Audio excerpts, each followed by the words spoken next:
We're all very sad at the Tonight Show to hear about the passing of our friend and entertainment legend, Rob Reiner, and his wife, Michelle Reiner. We are all still processing the tragedy of Rob Reiner. I mean, I know, it's awful. Been a very emotional day, and along with...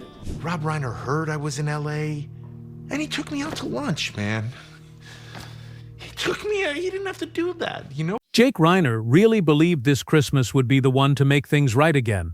He had it all mapped out. The dinner table was spotless, the lights gave off that soft golden glow, and the music played like it came straight out of a holiday movie. In his head, this night was supposed to pull his family back together finally. He imagined everyone sitting in that Brentwood house again, laughing, talking, maybe even forgiving each other. For once, peace might fill the room instead of tension. But then December 14th hit, and everything blew apart in seconds. One phone call changed his entire life, leaving him standing there in total shock. The name on the other end? It froze him to his core. His parents, Rob Reiner and Michelle, were gone, and somehow the person tied to it all was his own younger brother, Nick Reiner. The same brother he promised to always protect, no matter what. Every single detail perfect. What followed wasn't just heartbreak, it was unreal. Jake's grief twisted into rage, the kind that eats at you from the inside out. And when he finally stepped into that KCBS studio, he didn't hold back. He dropped a revelation so explosive that the entire room went dead silent. He revealed that he had warned his parents more than once. He told them he was scared, terrified even, that one day Nick might cross a line he could never come back from. That wasn't just emotion spilling out, that was years of bottled-up pain and frustration finally snapping wide open. It was the breaking point, when all the fake smiles, the silence, and the pretending finally blew up into raw truth. That night, Jake didn't just talk, he exposed everything his family had tried to hide for years. I think with any indie project, it is a heavy lift no matter what you do. I mean, it is a grassroots effort to raise money to make this film, and then not only that, but take it to theaters. We didn't want to go to the streaming route. We wanted to put it into theaters because we felt like, as a comedy, we wanted that experience of everybody watching the movie together and laughing together. It's just like any other household. I mean, I didn't know any different, you know? Like, I grew up in this house with these parents, and around, you know, the house, dad is just dad. Yeah. But it's funny when you go outside the house, then it's like, oh, he's this person. Like, you kind of are shown that when people come up to him and interact with him. Same thing with my grandfather. They had spent years covering for him, forgiving him, acting like everything was okay when it clearly wasn't. Every lie, every he didn't mean it, pushed them closer to disaster. The favoritism, the endless excuses, the blind loyalty that always seemed to shield Nick no matter what mess he caused, it all came spilling out. This wasn't random. It had been building slowly, mistake after mistake, until the whole family cracked under the weight of their own secrets. But those studio lights weren't kind tonight. They cut deep, carving harsh shadows across Jake's exhausted face. Every line showed the truth. This was a man crushed by sleepless nights and the kind of pain that clings to your soul. His dark suit hung loose on his frame, like his body had learned to carry grief instead of peace. This wasn't the confident, polished reporter people were used to seeing on TV. This was someone stripped bare, cracked open by heartbreak, silence, and years of emotional storms that finally broke through. His shoulders were stiff, his hands locked tight on the desk, knuckles pale from gripping too hard. And when he finally spoke, his voice trembled, rough, uneven, like each word had to claw its way out.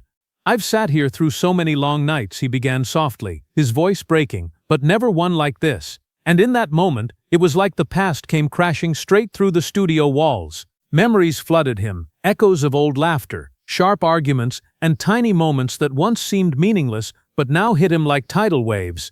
Jake started talking about what it was like growing up under the Reiner name, a name everyone else smiled at, but to him, it was heavy, suffocating even.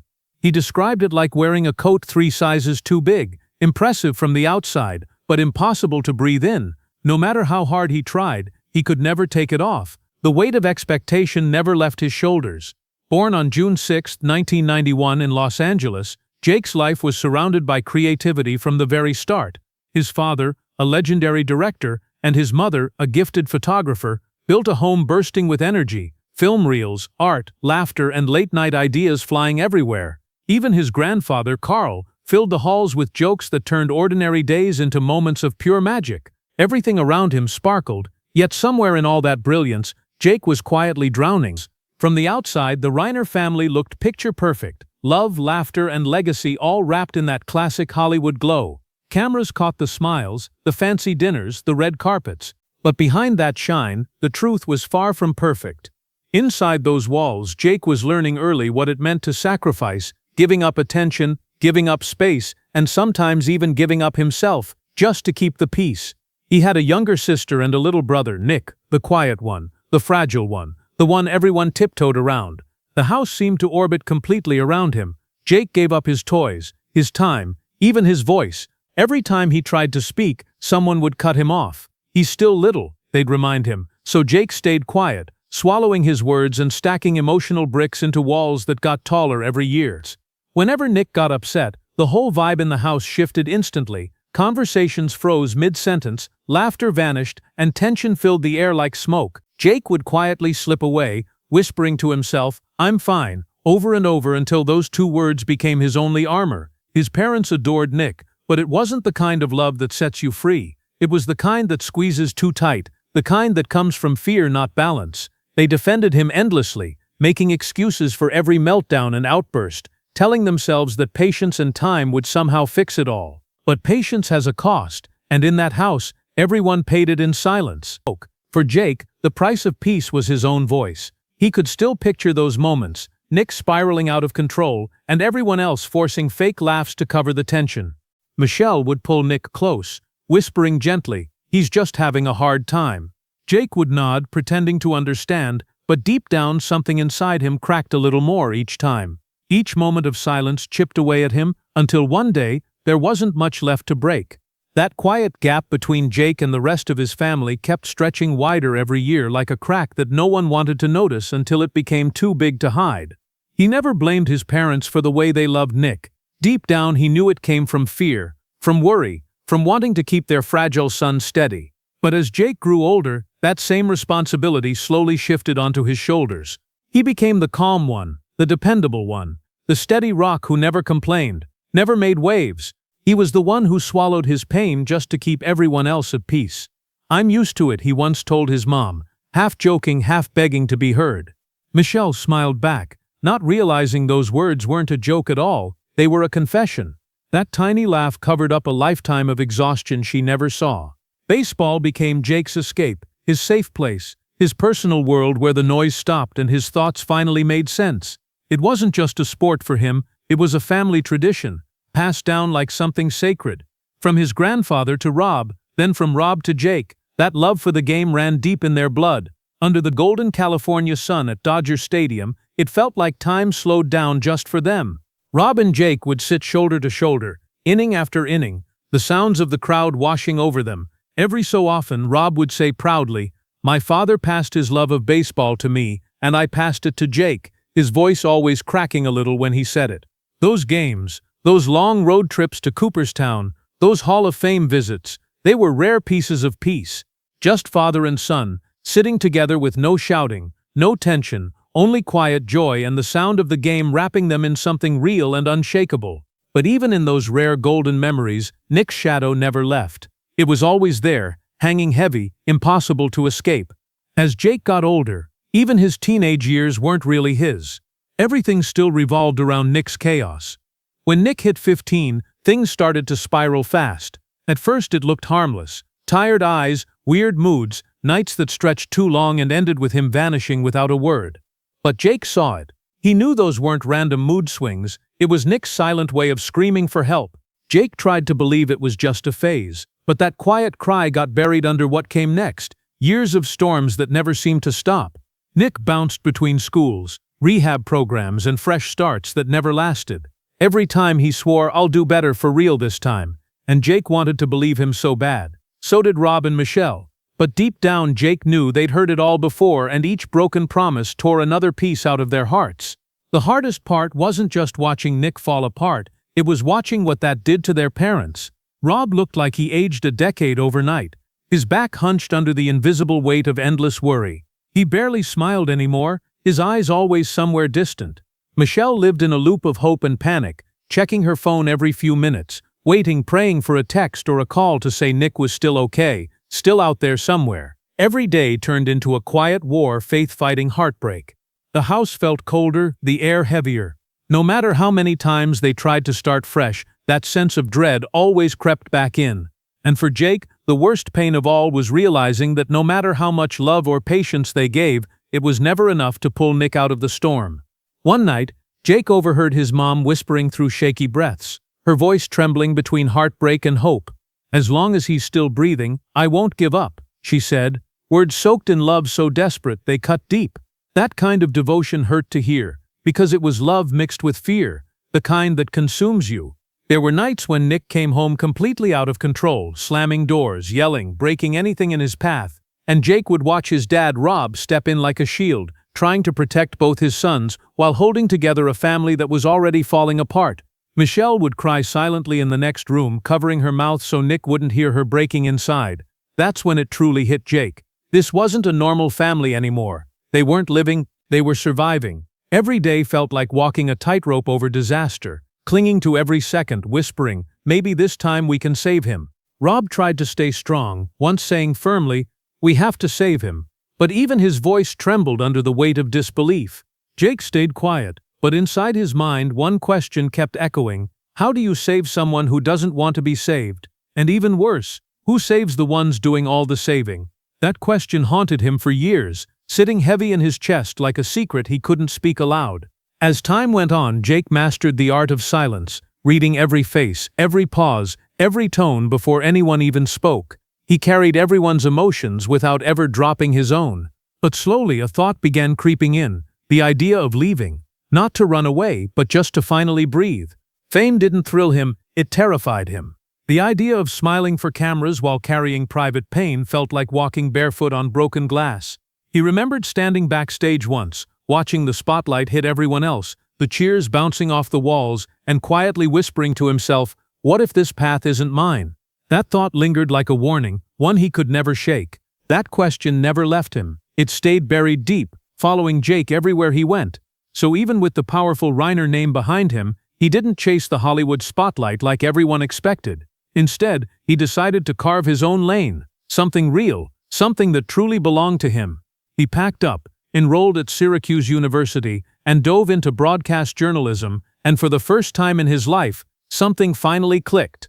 The first day he stepped into a newsroom, he felt it, that spark. The energy, the truth, the purpose, it all made perfect sense. "I only have one other passion," Jake once said, "a passion for news," and he meant every single word. After graduation, he didn't waste time chasing fame, he went straight to work, grinding through small-town stations like K-On and Salinas, before climbing his way up to KPRC Channel 2 in Houston between 2016 and 2018. Those years tested him hard. Long nights, tough breaks, and stories that forced him to see people at their best and their worst. But every challenge shaped him, molded him into someone who didn't need his family's name to stand tall. Jake became known for being calm, grounded, and real, especially when covering the tough stories that hit close to home, community struggles, police reports, local heartbreaks. He spoke with a steady voice, the kind that made viewers feel safe, even when everything around them felt chaotic. He was finally building something solid, no shortcuts, no favors, no safety nets, just pure, relentless hustle. From short small-town news clips to live citywide broadcasts, Jake earned every inch of respect he got. People trusted him. They saw something steady in him, something honest. But when the cameras shut off and the studio lights faded, that old emptiness would creep right back in, slow, heavy, and impossible to ignore. Night after night, sitting alone in his quiet apartment, Jake realized something that hit hard. No matter how much success he built, it couldn't silence the noise that had been living inside him for years. That old weight came crawling back heavy, familiar, and unshakable, even after Jake landed his spot at KCBS and KCAL in Los Angeles. He never once used his last name to get ahead. Every single win he had came from pure grind. Brick by brick, he built his career from the ground up, surviving long nights, endless pressure, and the kind of exhaustion that makes most people quit. His respect didn't come from legacy, it came from showing up every single day and proving himself when no one thought he could. And through all that chaos, one thing stayed untouched: baseball. That bond never broke.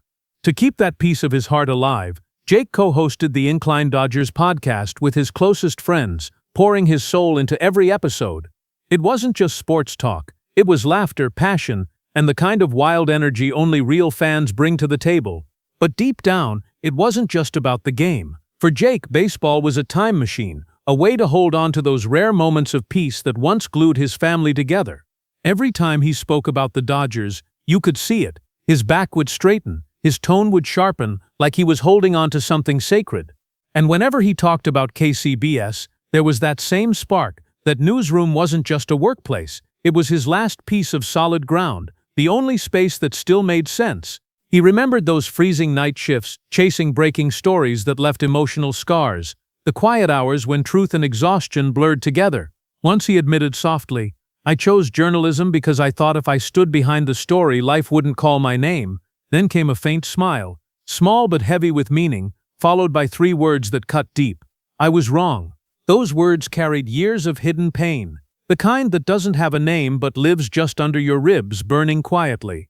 No matter how far he climbed, the ghosts of his past never stayed silent for long. Eventually, Jake found his way back toward acting, not as Rob Reiner's son, but as his own man. Every audition, every scene felt like a test, part fear, part faith. He moved carefully, balancing courage with that quiet ache that never really left. It wasn't about fame anymore. It was about reclaiming something he'd lost a long time ago himself. The projects started coming in slow, one by one. TV spots, film gigs, a mix of light comedies and heavy emotional dramas that hit straight to the heart. But Jake never forced it. He didn't need to shout or steal the spotlight to get noticed. He had this quiet, magnetic pull that drew people in without trying. There was something about his stillness, that calm intensity, that made everyone stop and watch. Before long, audiences started to see the truth. This wasn't Rob Reiner's son anymore. This was Jake Reiner, standing tall, carrying his story with quiet power and real emotion. He wasn't chasing fame. He was building a legacy of his own, one role at a time. Jake had depth, the kind that couldn't be taught, grounded, layered, and absolutely real. Then came 2023, the year everything flipped. Suddenly, Jake was landing serious roles. Curb Your Enthusiasm, For All Mankind, American Crime Story, massive, respected projects that showed just how far he'd climbed. But the real shock came with his lead role in Love and Tax, a performance so raw and vulnerable it left audiences stunned. When Jake won Best Actor at the 2024 Myrtle Beach International Film Festival, the entire room fell silent, no applause at first, just awe. That was the moment every critic who ever doubted him had to eat their words. Even in smaller roles like shock and awe, Jake showed he had something rare, that perfect mix of a journalist's eye for truth and an artist's soul for emotion. But the hardest truth Jake ever shared didn't come in a headline or a scripted scene. It came quietly, during a live on-air interview. For a moment, he dropped the professional mask and spoke straight from the heart. He admitted that between takes, when the cameras stopped rolling and the lights dimmed, his thoughts always drifted back to his parents. Even surrounded by chaos, film crews running around, lights flashing, directors calling shots, in his mind, he could always picture Rob just off camera, arms crossed, watching with that same proud, focused look he grew up seeing. And beside him, always in his thoughts, was Michelle. Soft smile, warm eyes, reminding him where his story truly began. She was softer, calmer, always watching from the background, just like she used to, seeing everything through that invisible lens only she possessed. Jake could still picture her clearly, that quiet presence that caught every detail without ever saying much. He remembered those late-night phone calls after filming, trying to sound chill, even though excitement practically vibrated in his voice. He'd talk about new roles, fresh scripts, independent projects finally coming to life, each word dripping with pride and disbelief. "I did it," he'd say, half joking, but every time it came out, you could hear how proud he really was. Then there would be that familiar Reiner pause, a few seconds of silence before Rob's steady voice came through the line, calm and sure, "I knew you would." And right after, Michelle's gentle laugh would fill the air, warm, trembling, full of love. "I always knew you'd find your place." Those simple words became his fuel, the fire that kept him moving through everything that came next. Every award, every glowing review, every headline. Jake wanted them to hear it first. He'd send photos from sets, behind-the-scenes clips, links to interviews, little pieces of the life he was building. He wanted them to see it all, like they were right there beside him, watching it happen in real time. Michelle's replies were always long and emotional, her words wrapping around him like a hug from home. She reminded him that no matter how far he went, no matter how big the world around him got, he was still their son, still part of the story that began long before the spotlight ever found him. Rob's messages were different, short, simple, but packed with meaning. No wasted words, no dramatic speeches, just quiet truth written between the lines. But Jake understood it perfectly. That steady silence was his father's way of saying everything that needed to be said without saying it out loud. You're on the right path. That's what Rob once wrote. Just one simple line. But Jake read it over and over more times than he'd ever admit. Those words weren't just advice, they were everything he'd spent his whole life wanting to hear from his father. They carried a quiet kind of love, the kind that didn't need to be dressed up or explained, and for Jake, that single message meant more than 1,000 speeches ever could. As the holidays started creeping closer, one thought kept filling his heart. This Christmas would finally be different. After years of awkward calls, missed visits, and long stretches of silence, he was finally going home. He could see it so clearly in his mind. The Reiner living room glowing with soft lights, the air buzzing with laughter and music. It wasn't just a scene, it was a dream he'd been chasing for years. He pictured it perfectly. His parents sitting on the couch, the tree sparkling in the corner. He'd lay out his latest projects like gifts waiting to be unwrapped. His hard work, his growth, his proof that he'd made it on his own. Rob would nod with quiet pride. Michelle would squeeze his hand and whisper, "Our son." Jake replayed that vision over and over, letting the warmth of it push him forward through the chaos of work and life. He planned every detail, the flight home, the perfect presents, even the exact words he'd say the moment he stepped through that front door, "I'm home." This time, it wasn't about proving anything. He wasn't that unsure kid anymore, chasing validation or trying to fill silence with success. He was coming back as a man, one who had built his own path, with grit, sweat, and a kind of discipline that came from surviving heartbreak. In his heart, he believed it with everything he had. This was the Christmas that would heal it all. But life has its own timing, and it never waits for perfect moments. On December 14th, everything flipped in a single heartbeat. Jake was on set in New York, wrapping up his latest film, when the call came, quick, cold, and world-shattering. The voice on the other end barely got the words out before his entire world caved in around him.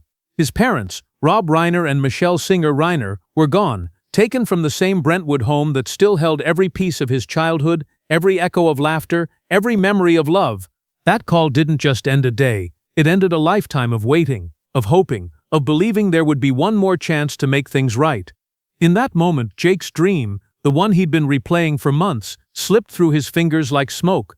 The details that followed were unbearable, too heavy to hold, too impossible to believe. It didn't even feel real. This wasn't just loss, this was reality ripping itself apart right in front of him. And before Jake could even catch his breath, another blow came, one that hit harder than anything before. The name of the person accused, it was Nick, his own younger brother. For a few long seconds, Jake froze completely, his body numb, his thoughts gone blank, like the ground had opened beneath him and swallowed everything he knew, that perfect Christmas reunion he'd been dreaming of. The warm dinner, the music, the laughter, the second chance, all of it vanished in an instant. What was left was silence, an empty table and 2 chairs that would never be filled again. The stillness that followed was suffocating, the kind of quiet that makes your chest ache just from breathing. The very next morning, Jake boarded the first flight back to Los Angeles. The second he saw his sister Romy, they didn't say a single word, they just held on to each other like the world might fall apart if they let go. There were no explanations to give, no words that could make sense of something this cruel, this final. Later, when the chaos slowed for just a moment, they whispered to each other, "The pain we're living through can't be explained." And it was true, painfully true. Standing there in the city that had once been home, surrounded by cameras, headlines, and memories that now felt haunted, Jake had never felt more alone, not just in the world but in his own skin. The bright lights of Hollywood didn't shine the same anymore, they meant nothing now. Every street Jake once knew, every familiar landmark that used to make him feel at home, now felt cold and hollow, like the city itself had turned its back on him. The days blurred together, and that deep, crushing grief started twisting into something sharper, a burning anger that refused to fade, no matter how hard he tried to bury it. When Jake finally spoke out publicly, he didn't sugarcoat a thing. He ripped through the glossy illusion of a perfect Hollywood family. And when he finished, the whole room sat frozen, jaws dropped, completely silent. "I warned them," Jake said, his voice breaking, eyes glassy with pain. I warned my parents 3 months earlier when Nick wanted to move back in.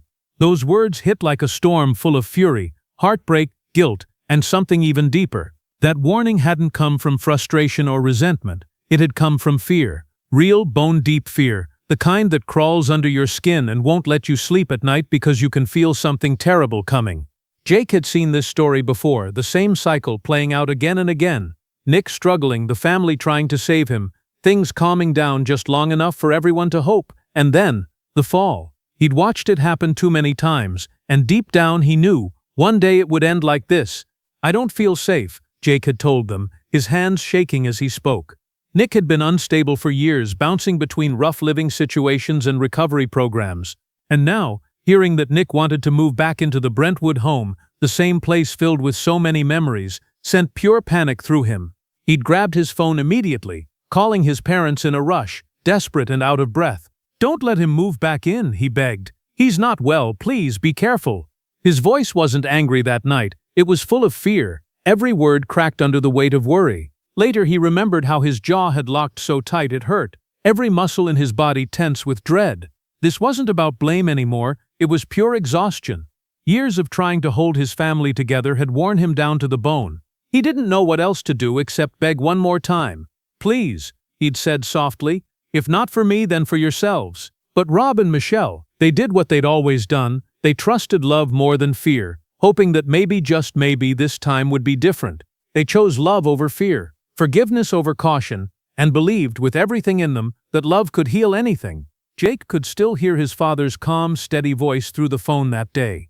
"Son, Nick is your brother. He's trying to change. We're family." Then came Michelle's soft reassurance, gentle as always. "We'll keep an eye on him, sweetheart. We'll help him through it." Jake wanted to believe them so badly, he wanted to trust that love would be enough this time, but that sinking feeling in his chest wouldn't fade.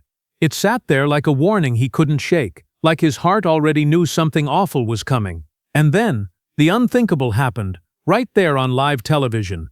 Jake broke, his voice cracked, his composure shattered, and the truth came pouring out raw and unfiltered, through tears he couldn't hide. The pain twisted into fury as the words spilled from his lips. "I never thought he could do something like this," Jake said, his jaw tight, every syllable trembling with heartbreak and rage. Then he choked out the words that ripped through the studio. "He took them from me." His voice shook, but his eyes burned with truth. "I warned them and nobody listened." That moment wasn't just grief anymore. It was devastation laced with betrayal. Years of silence, patience, and buried pain erupted right there, live for the world to witness. And when the lights finally dimmed and the cameras stopped rolling, the fury that had kept him standing started turning inward, straight into guilt. Heavy, crushing, unforgiving guilt. He couldn't stop replaying everything, every phone call, every message, every instinct he'd ignored, every warning that came too late. Each thought hit like a wave, dragging him back into the nightmare again and again. He'd lie awake at night, whispering into the emptiness, "If I had come home sooner, would things be different?" The silence that followed those words felt endless, thick and cold, stretching like time had stopped. Every second without them was another reminder that the past couldn't be rewritten. When he thought of Nick, the emotions tangled up inside him, anger, sorrow, disbelief, all colliding into one unbearable knot he couldn't untangle. He didn't just lose his parents that night, he lost the version of his family he'd been fighting to believe in his whole life, and deep down he feared he'd never find peace again. "He's my brother," Jake said softly, his voice shaking, "but he's also the one who took my parents from me." The words barely made it out before his body gave in. His shoulders slumped, his hands trembled, and the tears wouldn't stop no matter how hard he tried. "I warned them," he whispered again and again, as if saying it one more time could somehow rewrite the past, bring them back, or undo what had been done. Then suddenly, his phone buzzed. One sharp vibration cut through the silence. Jake froze. The name flashing across the screen made his chest seize up. Nick. For a few long seconds, he just stared at it, caught between love and rage, between the instinct to answer and the urge to throw the phone across the room. His mind screamed don't, but his heart wouldn't listen. Finally, his thumb moved. He answered. On the other end came a voice hoarse, panicked, desperate. "I didn't do it," Nick said, again and again, his words tumbling out in frantic bursts. "It's not what they're saying. Please, Jake, you're all I have left." Jake closed his eyes, gripping the phone so tight, his knuckles went white.